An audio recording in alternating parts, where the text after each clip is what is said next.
Thank you, everyone. May I please ask the photographers to kindly move towards the side as the ceremony will now commence. Gentlemen, kindly, please move to the corner so we can commence today's event. Thank you so very much. Good morning, everyone, and thank you so very much for being here today as we celebrate the inauguration of this wonderful new building. Thank you very much, Your Majesty, for being here, authorities, and esteemed guests, as well as our lovely students. Thank you all for being here today. My name is Marie Gideon, and I have the great pleasure and honor to be your host for today's event as we take you through this journey through our vertical campus at this lovely new tower and this modern new vision that we have here at IE. It's such an impressive sight and a brave new look into the future, where we hope there will be many new possibilities, and we welcome our students and the new future leaders, innovators, entrepreneurs, and change makers. I thank you all so much again for being here. This is one of the most momentous occasions that we have had at IE, and without any further ado, I would like to provide further insight onto the road that has led IE to be where it is here today. I would like to welcome to the stage the founder, a fellow art enthusiast, and entrepreneur. To the stage, Diego del Alcázar Silvela, please.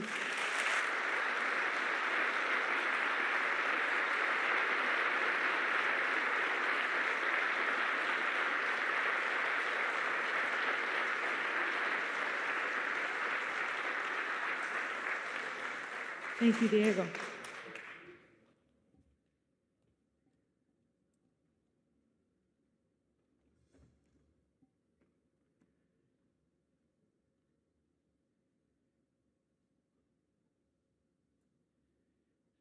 Señor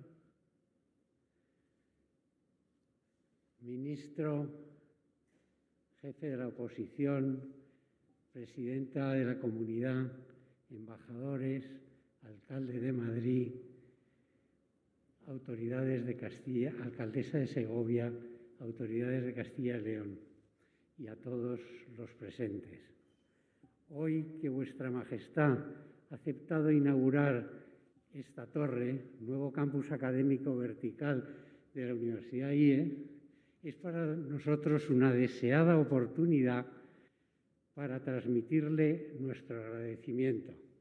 También queremos darle cuenta de la satisfacción que nos produce que después de más de 40 años de actividad en el campo de la educación empresarial y en la universitaria, que aunque siempre tuvimos vocación de ser una institución internacional, cosa que hoy en día podemos decir que hemos logrado con un 70% de nuestros alumnos que provienen de 140 países, estamos muy orgullosos de poder decir también que esta institución siempre ha estado al servicio de España y de la monarquía.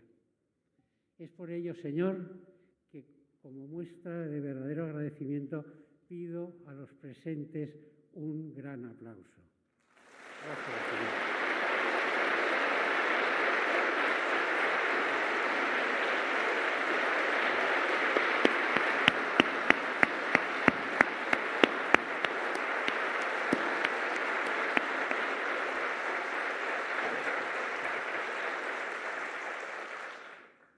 Tuvimos el honor hace 40 y muchos años de que su abuelo, el conde de Barcelona, inaugurase uno de los mágicos edificios que han constituido la sede del IE durante muchos años y que siguen constituyendo un símbolo de continuidad, de espíritu emprendedor y de creencia en nosotros mismos.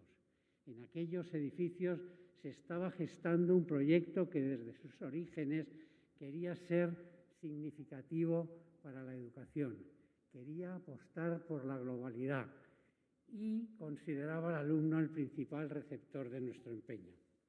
Un claustro docente verdaderamente internacional e investigador, así como un equipo comprometido y esforzado, se puso a trabajar en ello y así ha seguido durante este tiempo. Cuando empezamos nuestra andadura pensábamos que debíamos impulsar en nuestros alumnos una cultura del esfuerzo, de hacer las cosas bien y de que aceptasen que el cambio es un fenómeno que se produce cada minuto en nuestras vidas, que debemos reconocerlo como nuestro medio natural y que de ese cambio debemos obtener las mejores oportunidades. Desde entonces hemos seguido buscando un camino para que nuestros alumnos tuviesen un espíritu realmente emprendedor e innovador y desde aquellos comienzos hemos luchado porque la diversidad, en el más amplio sentido de la palabra, constituyese la estructura mental de nuestros alumnos. También hemos querido conseguir para nuestras gentes que entendiesen y abrazasen el espíritu humanista, que por sí mismo da un plus y que sirve, primero, para ser mejores personas y también para entender a los demás e incluso para poder comprender mejor a la sociedad y anticiparse a los movimientos que siempre se están produciendo. Desde luego, también pretendíamos, como he dicho, la innovación como un estado mental permanente que debería desarrollarse en el espíritu de todos y que podría realizarse a través de la tecnología. Ese sigue constituyendo uno de los caminos sobre los que discurre nuestra acción. Y ahora que nos hemos dado plena cuenta de los problemas a los que el mundo se enfrenta relacionados con el medio ambiente, hemos añadido a las líneas maestras de acción estratégica impulsar en nuestros alumnos una sensibilidad y una actitud sobre sostenibilidades activas. Además, queremos empujar la puesta en marcha de mecanismos prácticos que ayuden eficazmente a construir un nuevo mundo más sostenible. Señor, la vinculación entre monarquía y universidad es una constante en nuestra historia. En España, las universidades más antiguas, que son coetáneas con las primeras europeas, no las crean los obispos, como lo hicieron en Europa, sino los reyes. Así lo fueron nuestras dos primeras universidades, el Estudio General de Palencia y el Estudio General de Huesca, muy pronto convertidas en universidades propiamente dichas. Asimismo, claro está, la Universidad de Salamanca, como también lo fue la primera universidad de América, la Universidad San Marcos de Lima, que fue creada por Real Cédula de Carlos I. Alfonso III, y eso realmente supone una apuesta por la educación y por el aprendizaje en este caso de la Universidad de Lima, de aquellos países, ¿no? Alfonso XIII donó la finca de la Moncloa y sufragó los gastos de urbanismo y arquitectura para la creación de la hoy Universidad Complutense y que él mismo definió como la obra más importante de su reinado. Por lo cual, Señor, repito que estamos hoy, día de la inauguración de esta torre, especialmente contentos por el impulso que supone vuestra presencia. Nuestro empeño va a seguir siendo ser una institución relevante en el contexto internacional, aprovechar las oportunidades que en ese medio global existen y no ahorrar esfuerzos para conseguir ese posicionamiento, manteniéndonos asimismo en nuestros campus de Madrid y Segovia. Vamos a seguir intentando tener los mejores alumnos y seguir buscando los mejores profesores e investigadores para que se incorporen a nuestro claustro. Para terminar, creo que los presentes tenemos todos un reto con la sostenibilidad y con el futuro. A todos los presentes invito a pensar qué improntas queremos dejar en el mundo, qué huella vamos a legar a las próximas generaciones, qué escenario queremos que hereden. Después de pensarlo, pongámonos manos a la obra y en cualquier caso que sepamos que los niños y los jóvenes deben ser nuestro motor. Los niños, mis nietas, el futuro. Gracias, señor.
Wow.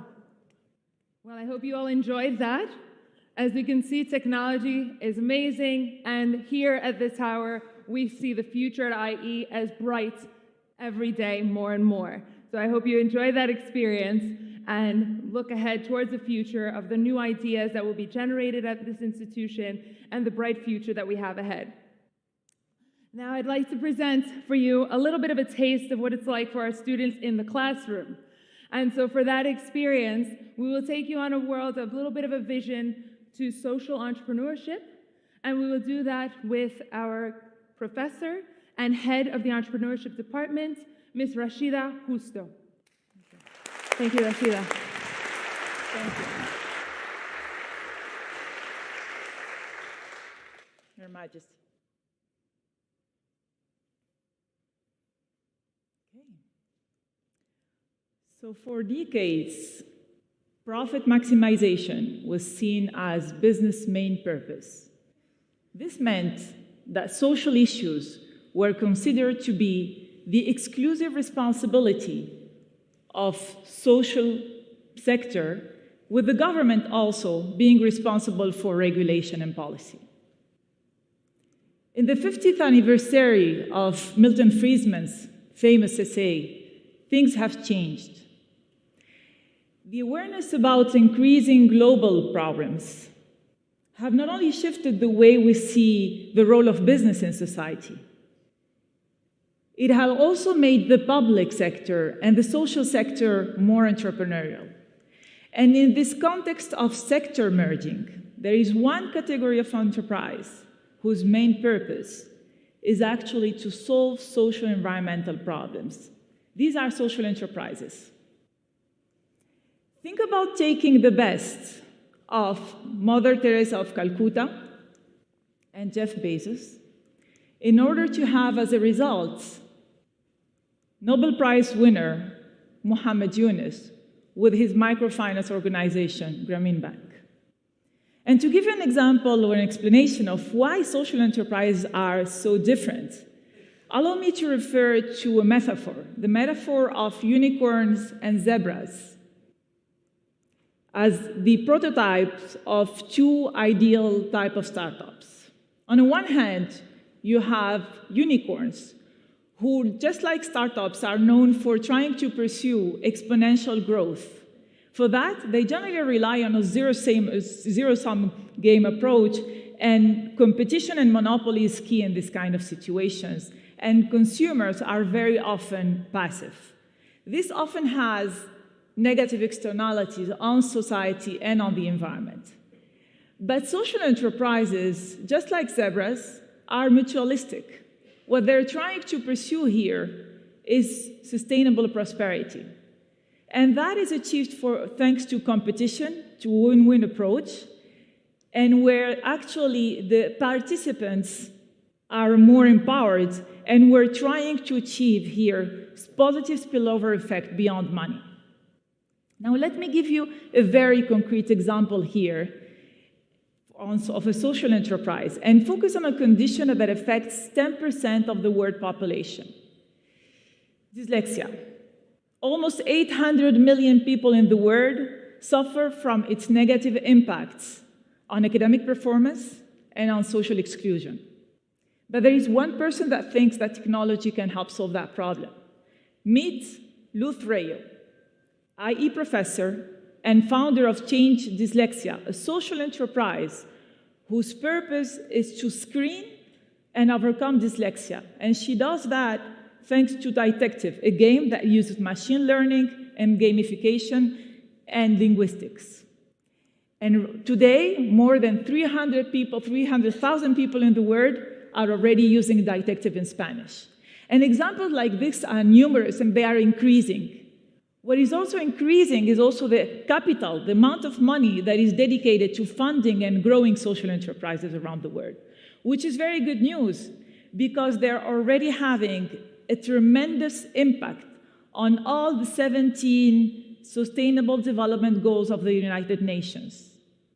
And contrary to unicorns, this is not just something about rich countries. This is happening also in developing countries all over the world, which is where it's needed also. So it's really a generational concern and movement, particularly among women, which for me is not very surprising. Now, you can ask me, is it the end of words problem? Unfortunately not. A lot of problems are still need to be addressed, and social entrepreneurs have problems addressing them. The main reason for that is that social environmental problems are complex problems that have no easy answer. And generally, they face very strong political, ideological, and economic constraints. More importantly, there is a lot of resistance to social innovation and change. So what can we do about it, at least in academia? I see here 3 types of levers. The first one is that we, as educators, shape the next generation of leaders and can guide their behaviors. The second one is that we can provide in academia a safe space for innovation. In fact, we generally encourage you to be change agents and agents of innovation. And third, and very importantly, at a time where we're struggling to find answers to social problems, we need scientific research. It can come to the rescue. And in fact, the increase in the number of publications in social entrepreneurship, for example, is an illustration of the need for academic knowledge. At IE, as an institution that concentrates on knowledge creation, a knowledge that should be relevant and impactful, our professors are working hard on providing social entrepreneurs with academic evidence and scientific evidence to make informed decision-making, and with the tools they need to implement these decisions. Behind me is just a small sample of the type of research we do at IE on that matter. But beyond academia, what can we all do in this very room to help and become a catalyst for social entrepreneurship and change? I see here 3 levels of intervention. As a moral referent, as mothers, fathers, as leaders of organizations, by shaping norms and expectations, and finally, as policymakers, by creating the appropriate framework to boost social entrepreneurship. And because today and October is the month of dyslexia awareness, let me go back to the example of Luz Rayo. She grew seeing her mother struggling to win the exam for a Spanish civil servant, the famous oposiciones. And she failed every time during 3 decades because she was dyslexic. And finally, one day, she called her daughter and told her, I made it. At university, her PhD advisor realized that Luz Rayo also was dyslexic. He told her, focus on that condition for your thesis to know what is the truth. And then she received support from universities and corporations to develop her technology. Finally, at the policy level, she received financial and other type of support from the European Union and also from the Spanish government for her company. So you can see how all of us in this ecosystem can step up and become the leaders that help amazing entrepreneurs become society's change agent. Thank you.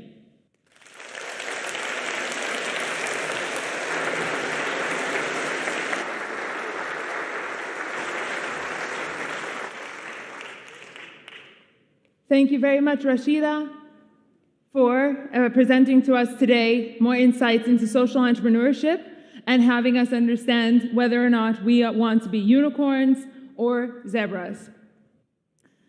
I would like to now present another guest speaker for today who would like to address the audience. Unfortunately, he is not able to be here present with us.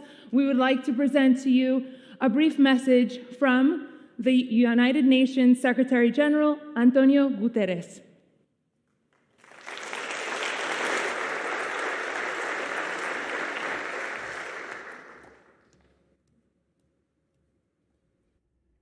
Majestà, distinguished guests of IE University, dear students, ladies and gentlemen.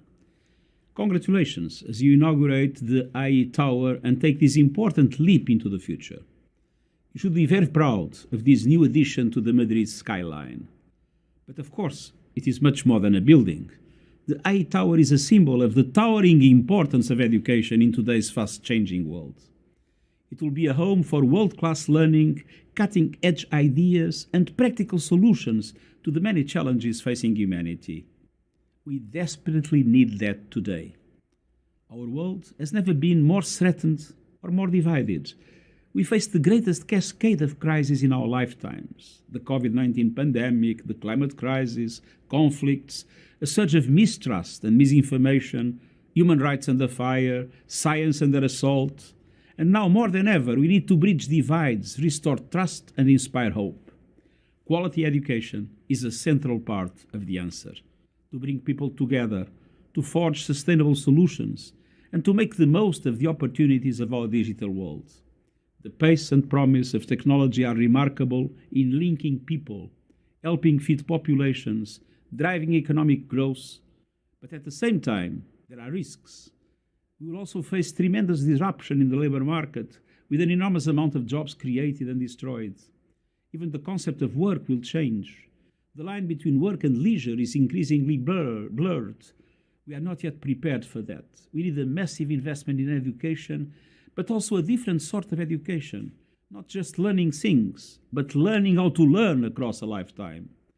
These are just some of the challenges that I know the IE University is helping to examine and address.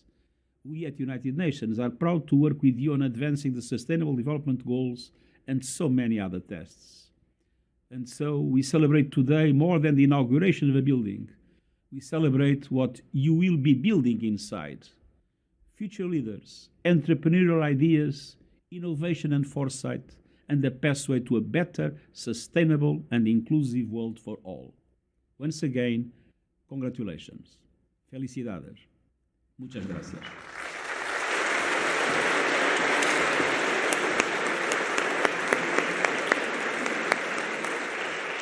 Thank you very much, Antonio. And though you aren't able to be here with us today, I know that IE will welcome you greatly when you are able to be in Madrid and take you on a visit of the wonderful tower. Now, I would like to, excuse me for the brief interruption there. I have just been informed that we actually have a special tribute today, a special message that we would like to give upon the founder of IE University. We would like to honor him today with a tribute that takes us through the journey of which brought IE to where it stands today, the road that has led us here, and to appreciate the vision that he's had in order to arrive to the official IE Tower. So if you would please allow me to commemorate today Diego del Alcázar Silvela.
behalf of the over 60,000 alumni worldwide, our over 500 faculty, and all of the students and staff here today, we wish to thank you, Diego.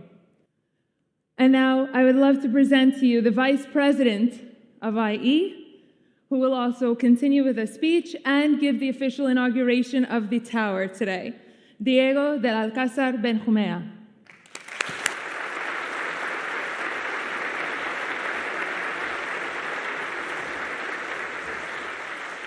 Thank you, Diego.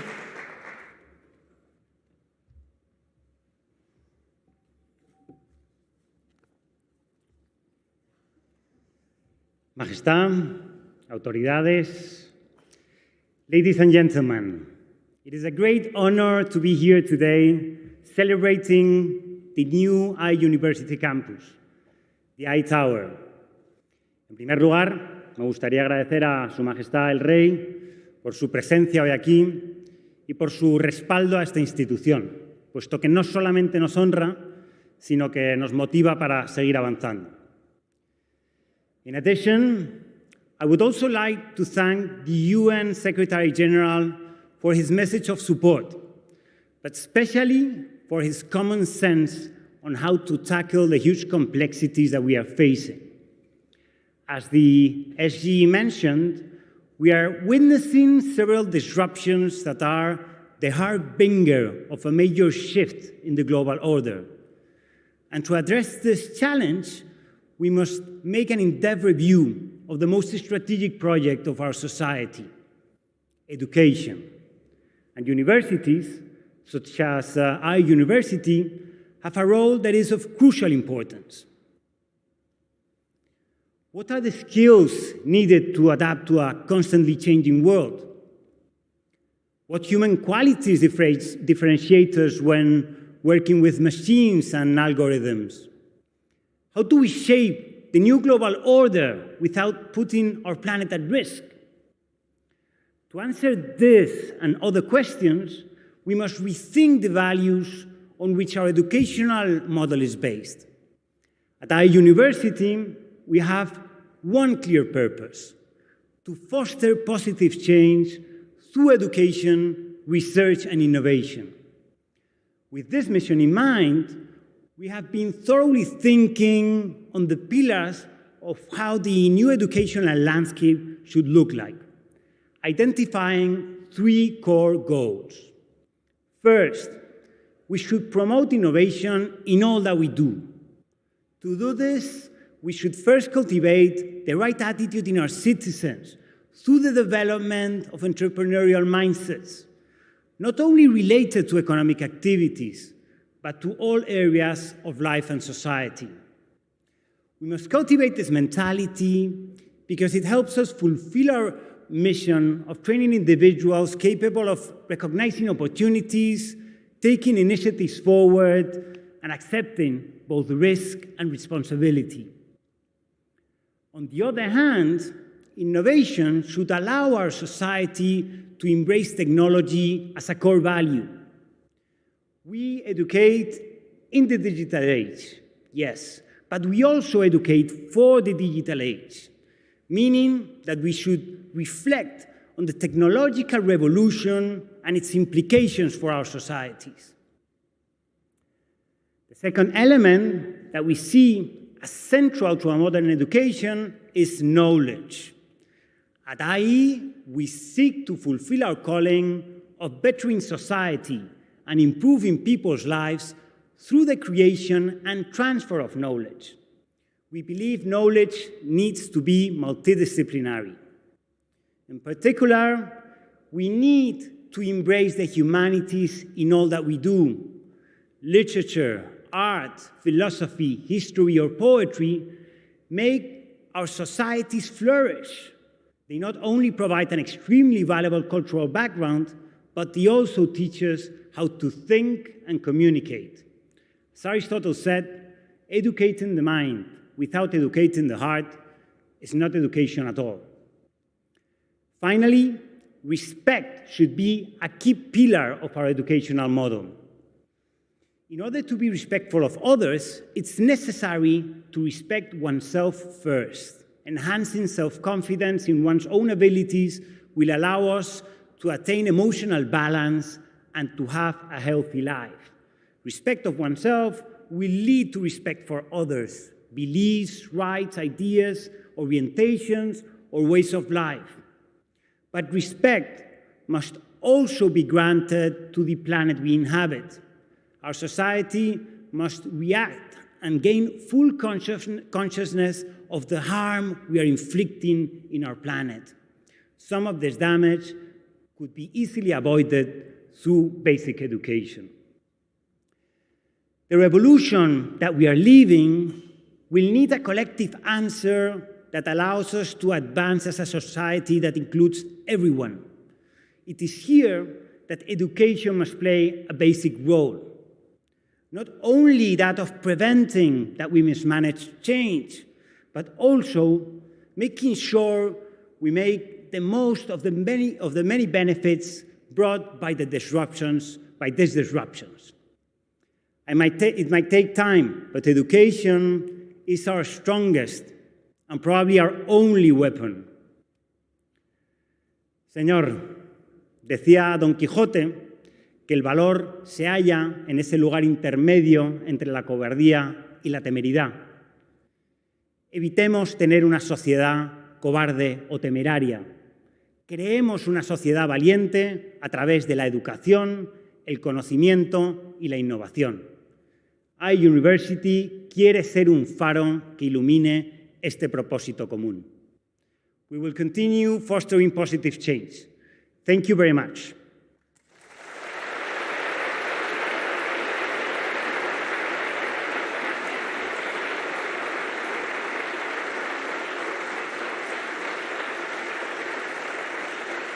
Ahora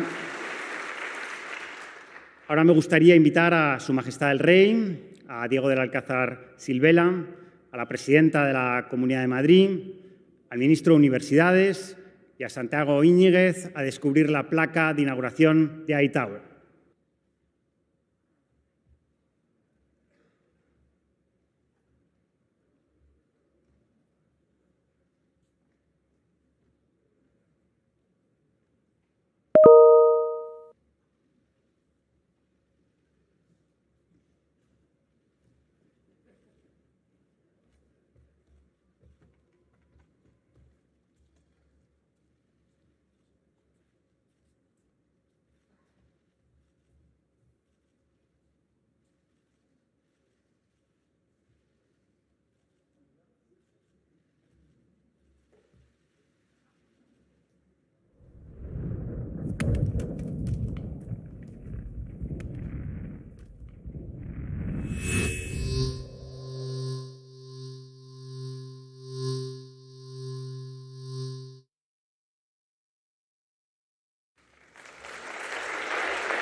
Thank you very much, Your Majesty, for giving us this great honor of inaugurating our new space here at the IE Tower. We look forward to welcoming all of our new students that will be part of this great journey as they will introduce all the new ideas and generate new things and new beliefs in the next 35 stories of this lovely tower. We thank you as well to the founder and vice president, authorities, and esteemed guests who have come here today to join in the celebration of this momentous occasion.